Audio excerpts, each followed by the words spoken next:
Emma Woodhouse, handsome, clever, and rich, with a comfortable home and happy disposition, seemed to unite some of the best blessings of existence, and had lived nearly 21 years in the world with very little to distress or vex her.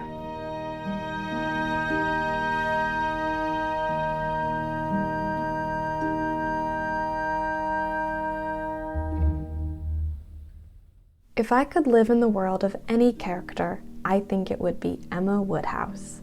Long walks in lush gardens, fancy balls in grand castles, lavish picnics on rolling hills, quiet mornings spent sewing and writing letters, and long evenings reading by candlelight.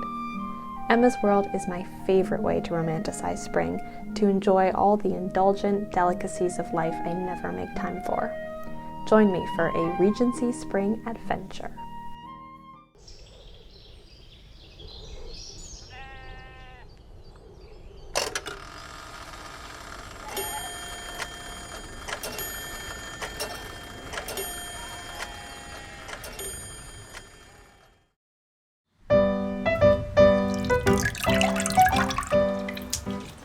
In the Regency era, a clear complexion was of the utmost importance. I used the recommended cleanser of rose water mixed with milk, and I actually found this quite refreshing. For toner, apple cider vinegar, although I diluted mine with some water.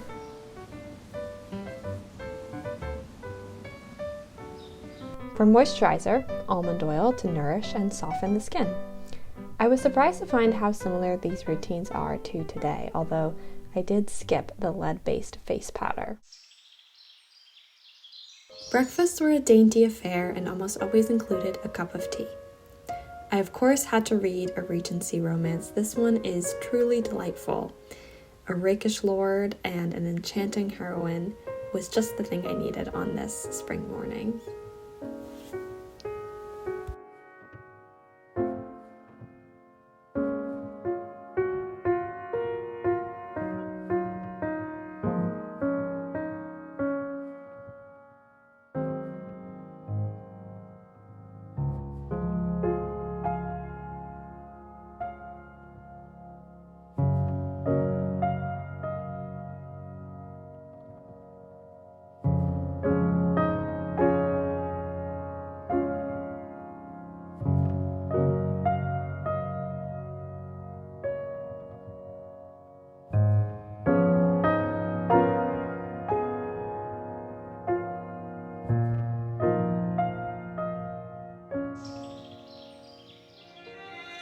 Misfortune of your birth, Harriet, ought to make you particularly careful as to your associates. I've been waiting for a reason to wear this fancy dress, so I thought, why not, just because the sun is out and the trees are in bloom? Doing hair is the bane of my existence, so I did the most intricate updo I had the patience for.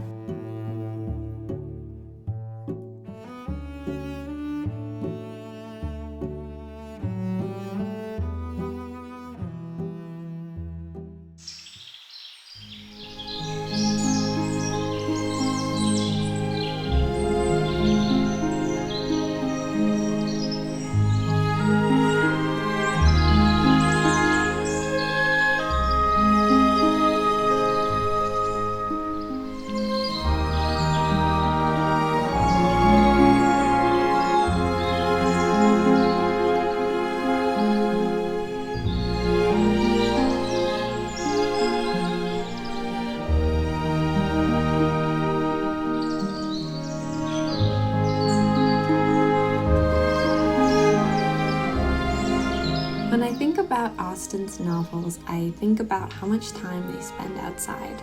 Normally I spend my mornings scrolling on my phone and feeling drained and uninspired, but the grounds of this beautiful house was a magical start to my day.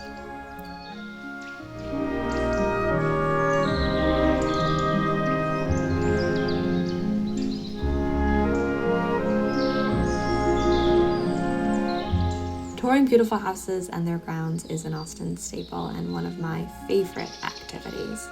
It's the closest I can get to time travel, and I really felt like a Regency-era heroine who has a dowry of £30,000 and whose only cares are her elderly father and matchmaking her friends.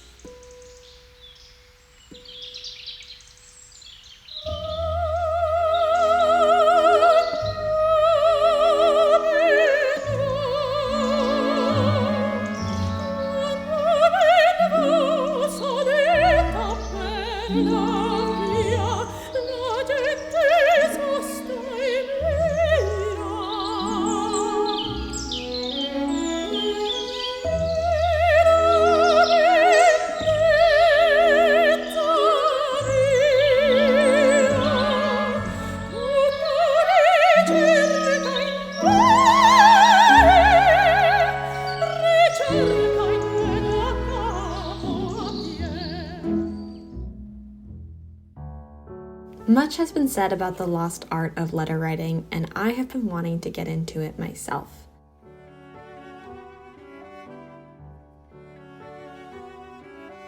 I absolutely fell in love with this set I found at my local stationery store, and even got a quill and ink pen. I've always wanted to try it.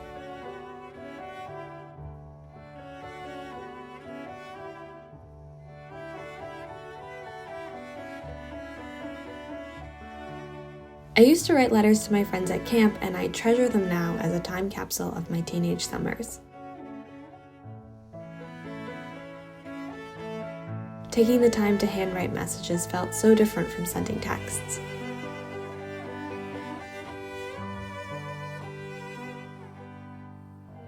Letters are really a message from the past, a proof of existence. Slowing down just a little to really think about what I wanted to say was so peaceful and relaxing.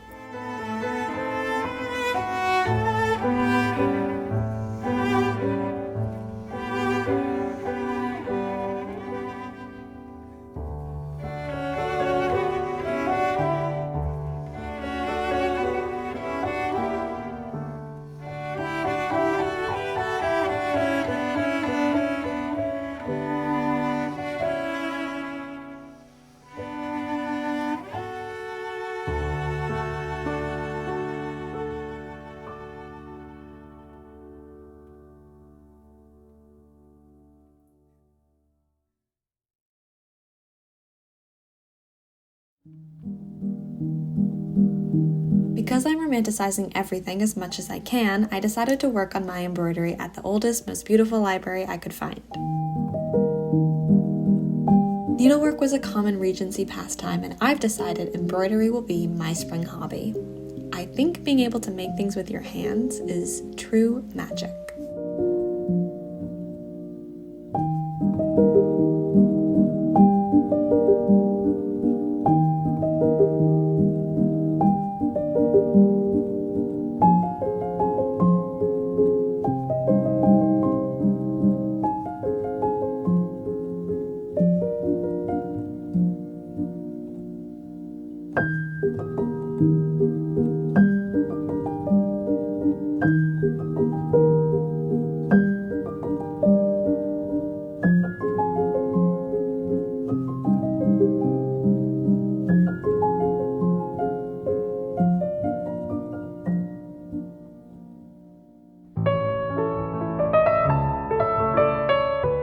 For my Regency cake, I decided to make a Savoy cake.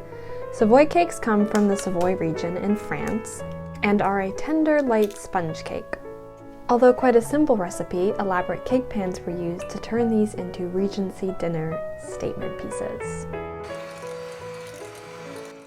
The cake gets its light, airy texture from whipping the egg whites and sugar first into a stiff meringue.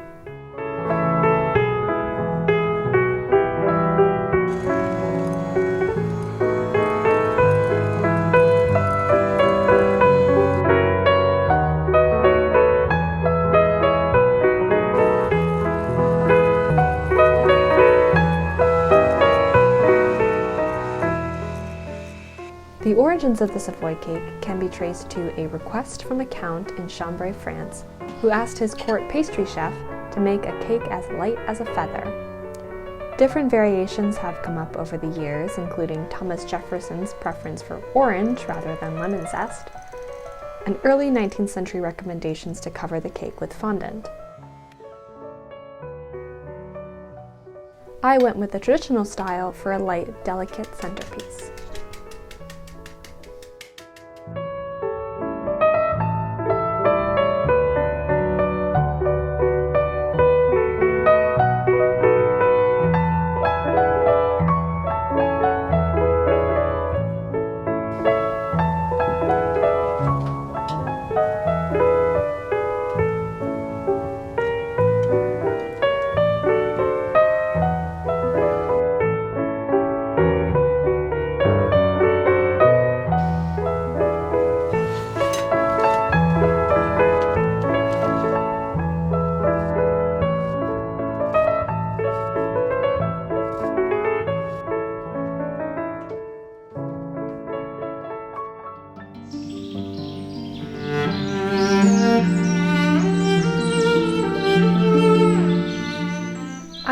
dreaming of having an Emma Woodhouse-style picnic, and I thought that this beautiful arboretum would be the perfect place.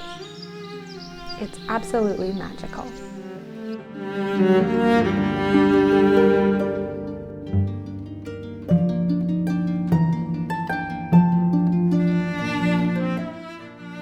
For my picnic, I prepared a variety of Regency-era foods. I love exploring old recipes, and I think food is one of the best ways to connect to the past.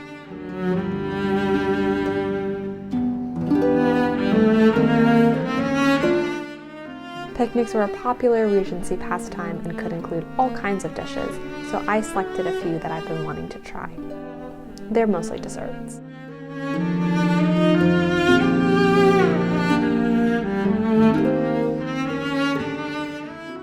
Since I've never had any of these before, I thought I would do a little taste test and share what they were like. So up first, we have syllabub.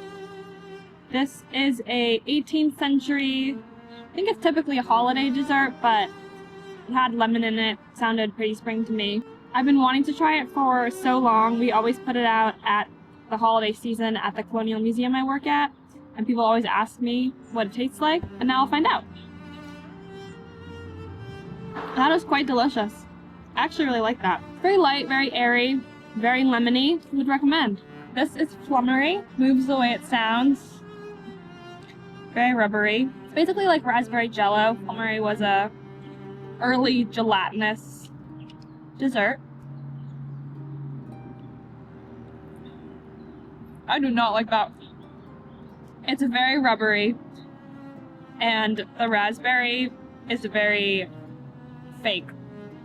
I'm not a big jello person, and that jello, that is way too rubbery for me. Good strawberries though. These are root cakes, dry little cakes with currants. They're popular like tea snack.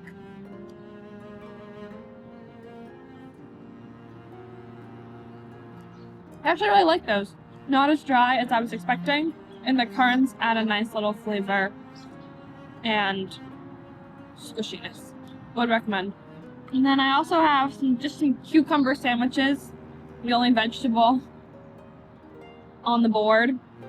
Again, a classic tea dessert. These are really yummy.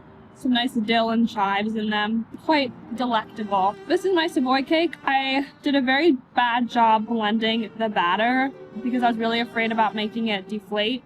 So I did a very light fold, and you can see some chunks of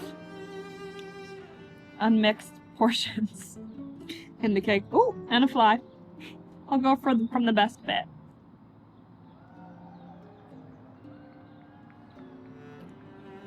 Do you think someone got engaged? Very light, very airy, very spongy. That's actually really delicious. I like that as well. Very simple array, but still very decadent tasting. Would recommend.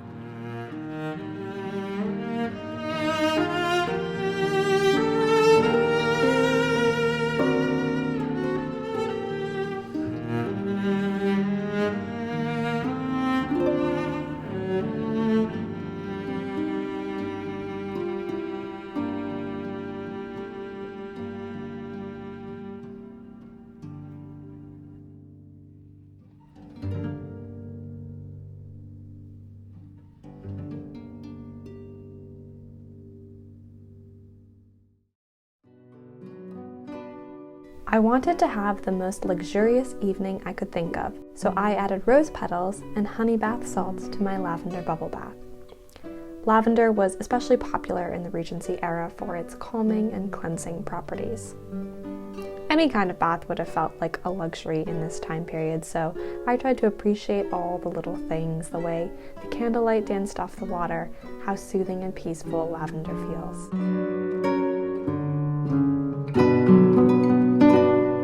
Regency-era exfoliants consisted of natural ingredients like almonds and oatmeal, so I used this natural clay and sea salt mud mask. For hair oils, I used a mix I made of almond, sesame seed, rosemary, and castor oil. I've actually found this makes your hair very soft.